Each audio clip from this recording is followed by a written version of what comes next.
আগেই বলি আমি একজন গার্মেন্টস শ্রমিক। আসলাম গার্মেন্টস দিয়ে অফিস দিয়ে আসলাম, আইসেই কাজ শুরু করতেছি। দেখেন আমি আজকে কি কাজ করি গার্মেন্টসের অফিস থেকে আইসা। প্রথমেই আমি আসি আমার প্যান্টটা চেঞ্জ করলাম, প্যান্টটা চেঞ্জ করি। আমি আমার থালবাড়িগুলো যেগুলো সকালবেলা আদোয়া করে ধুয়ে গেছি এগুলো গুছাইতেছি, গুছিয়ে সুন্দর করে এগুলো সব ধুইতে হবে। ধোয়ার পরে এগুলো এখন আমি গুছিয়ে নিয়ে যাইতেছি কলপারে। আচ্ছা, এখন যাব কলপারে। দেখেন এই কলপারে আসছি আমি, কলপারে আইসা বাস এগুলো আসলে একটু পানি দিয়ে প্রথম সুন্দর করিয়া ভিজাইতেছি।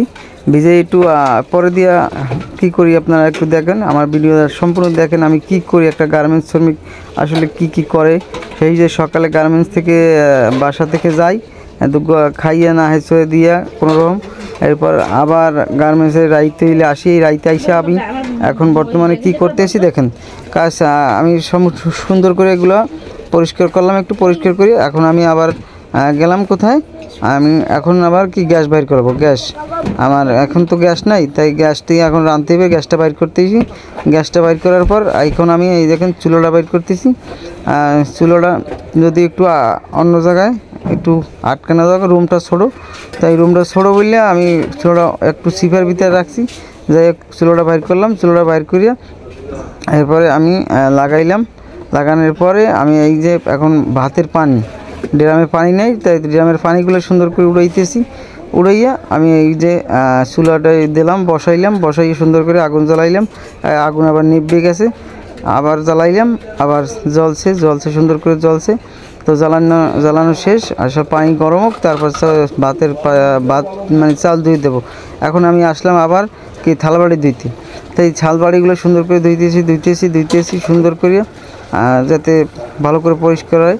ওই এই যে বিম দিয়ে ধুইতেছি, বিম সাবান দিয়া আমি সুন্দর করিয়া ধুইতেছি।